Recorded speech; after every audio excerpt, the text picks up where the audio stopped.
Lahan basah sawah atau wetland adalah wilayah-wilayah di mana tanahnya jenuh dengan air, baik bersifat permanen atau musiman. Wilayah-wilayah itu, sebagian atau seluruhnya kadang-kadang tergenangi oleh lapisan air yang dangkal. Lahan basah dapat dibedakan menjadi dua, yaitu lahan basah alami dan lahan basah buatan. Lahan basah alami meliputi rawa-rawa, air tawar, hutan bakau mangrove, rawa gambut, hutan gambut, paya-paya, dan riparian atau tepian sungai. Sedangkan lahan basah buatan meliputi waduk, sawah, saluran irigasi, dan kolam. Sawah merupakan lahan basah buatan untuk aktivitas pertanian, berbentuk petak-petak dan dibatasi oleh pematangan atau galengan. Saluran untuk menahan penyalukan air dan biasanya ditanami padi, sawah tanpa memandang dari mana diperolehnya atau status lahan tersebut.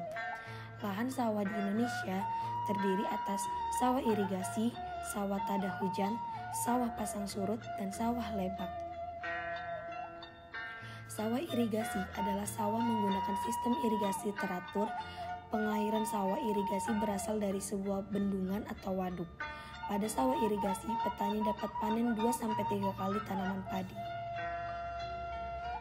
Kemudian sawah tada atau sawah hujan merupakan jenis sawah sistem perairan, sangat bergantung pada hujan. Penanaman padi akan dimulai ketika memasuki musim penghujan. Lahan tada hujan merupakan lubung padi kedua setelah lahan sawah irigasi. Sawah pasang surut adalah suatu jenis sawah yang lokasinya berada di sekitar muara-muara sungai dan rawa-rawa yang dekat dengan pantai. Sawah lebak adalah sawah yang diusahakan di daerah rawa dengan memanfaatkan naik turunnya permukaan air rawa secara alami, sehingga di dalam sistem sawah tidak dijumpai sistem saluran air. Lahan sawah biasanya dicirikan oleh adanya pematang dan mengelilingi dengan maksud untuk membatasi antara bidang lahan sawah satu dengan bidang sawah lainnya. Di samping itu, pematang lahan dibuat juga untuk tujuan mencegah keluar masuknya air secara berlebihan, sehingga kondisi air dapat diatur sesuai dengan kebutuhan. Ciri lain sawah ialah jenis tanaman yang ditanam pada lahan sawah, biasanya tanaman pokok, padi pada musim hujan, dan tanaman palawija, kacang-kacangan, jagung, dan umbi-umbian. Sayuran kacang panjang, sawi, lobak, dan bawang merah, maupun buah-buahan, melon, pepaya, dan semangka, dan tanaman lainnya.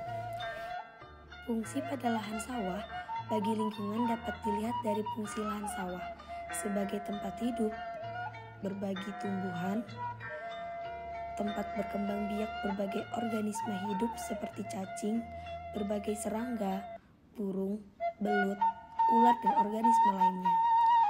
Berperan dalam mencegah terjadinya banjir, erosi, maupun tanah longsor. Sistem usaha tani lahan sawah menghasilkan jasa lingkungan. Jasa lingkungan tersebut jauh lebih tinggi daripada nilai gabah yang dihasilkan.